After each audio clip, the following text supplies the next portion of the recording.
En tant qu'étudiant en relations internationales, j'ai plein de cartes accrochées chez moi un petit peu à l'arrache avec du scotch, mais ce qu'il faut que tu comprennes avec ces cartes, c'est qu'elles ne représentent pas seulement des espaces géographiques, mais aussi des points de vue. C'est toujours hyper important d'avoir une carte sous les yeux si vous voulez traiter des sujets en lien avec la géopolitique ou les relations internationales, et c'est aussi très important d'avoir des cartes très différentes les unes des autres. Ce que je veux dire par là, c'est que vous voyez, par exemple, ça c'est une carte du monde, ça c'en est une autre. Mais celle-ci, c'est une carte du monde qui date de 1947, qui permet d'avoir un regard totalement différent. Ici, j'ai une autre carte du monde, cette fois-ci centrée sur l'Asie.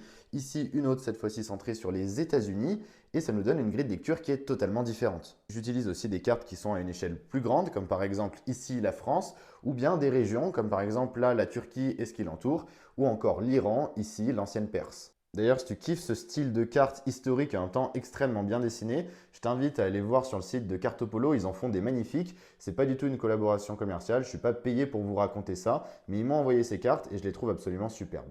Pour en revenir à la géopolitique et aux relations internationales, et si je te bassine avec mes cartes, c'est parce qu'il faut que tu comprennes qu'une carte, c'est une grille de lecture et qu'elle ne peut jamais s'analyser seule. Il faut toujours la superposer avec d'autres cartes ou bien avec des discours, des idéologies ou des personnages pour comprendre le fond d'une situation.